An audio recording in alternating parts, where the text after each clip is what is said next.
அட, மாயை அகற்றி ஞானம் அருளும் காஞ்சி காமாட்சி அம்மன். கா என்றால் விருப்பம் என்று பொருள்.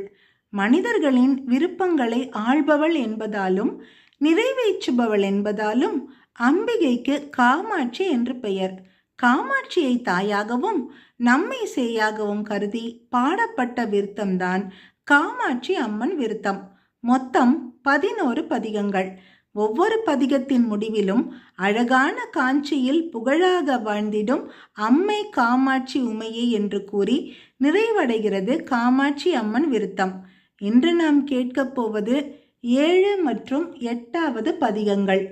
பொல்லாத பிள்ளையாய் இருந்தாலும் பெற்ற தாய் புத்திகளை சொல்லவில்லையோ, பிள்ளையானாலும் தான் பெற்ற பிள்ளையை பிரியமாய் வளர்க்கவில்லையோ, கல்லாகிலும் மூச்சு நில்லாமல் வாய்விட்டு கதறினான் அழுத குரலில், கடுகுதனில் 8 கூறு அதாகிலும் உன் காதில் நுழைந்ததில்லையோ, இல்லாத வன்மங்கள் என் மீதில் ஏனம்மா இனி விடுவதில்லை சும்மா, இருவரும் மடிப்பிடித்து தெருதனில் வீழ்வதும் இது தர்மம் இல்லை அம்மா, எல்லோரும் உன்னையே சொல்லியே ஏசுவார் இது நீதி அல்ல அம்மா, அழகான காஞ்சியில் புகழாக வாழ்ந்திடும் அம்மை காமாட்சி உமையே, அழகான காஞ்சியில் புகழாக வாழ்ந்திடும் அம்மை காமாட்சி உமையே, முன்னையோர் ஜென்மாந்திரம் என்னென்ன பாவங்கள் மூடன் நான் செய்தேன் அம்மா,